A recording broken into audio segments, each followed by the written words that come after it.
Yo, what's up guys? For today's video nga pala, may order na naman tayo dito sa Shopee guys. So ito yung Chiclid Gold natin guys. So ito pellets nga pala to guys. Fish food to ng mga Chiclids natin guys.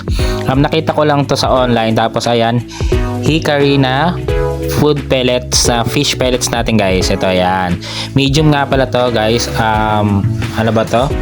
Medium size yan, may small, medium, large yan pagka malalaki na isda nyo.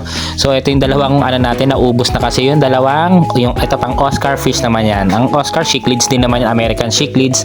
Tapos yung alaga natin African Chiclids guys. So pampaganda nga pala ng kaliskis nila yan, tsaka pampalaki. So ito i-try naman natin itong Chiclids Gold guys. Tapos ito kulay pula nga pala yung pellets yan. Ito medium size. So tatry ko lang nga pala to. So yung mga nag-aalaga dyan, effective ba talaga to mga to? Pa-comment down below po kung talagang effective to, kung naganda ba talaga. Pero ito tinry ko naman yan pa mga ano daw to,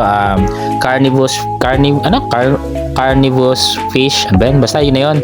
Tapos ano nga pala daw, hindi daw nakakalabo ng tubig guys. So yan, tuwan-tuwa na naman tayo, napagastos na naman tayo dito. Yan, para syempre gumanda naman yung mga alaga natin. Tapos dumami sila. Yan, ubos na yung dalawa nating tinry. Mukhang effective naman. Tapos medyo may problema nga lang pala tayo yan, papagrowth tsaka papacolor enhancer.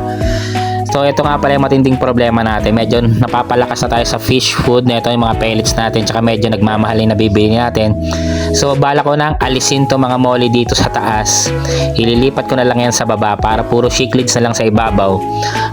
Kaya nga pala nilagay yan kasi panghalo yan, kasi syempre baka makain ng crayfish yung mga Chiclids natin.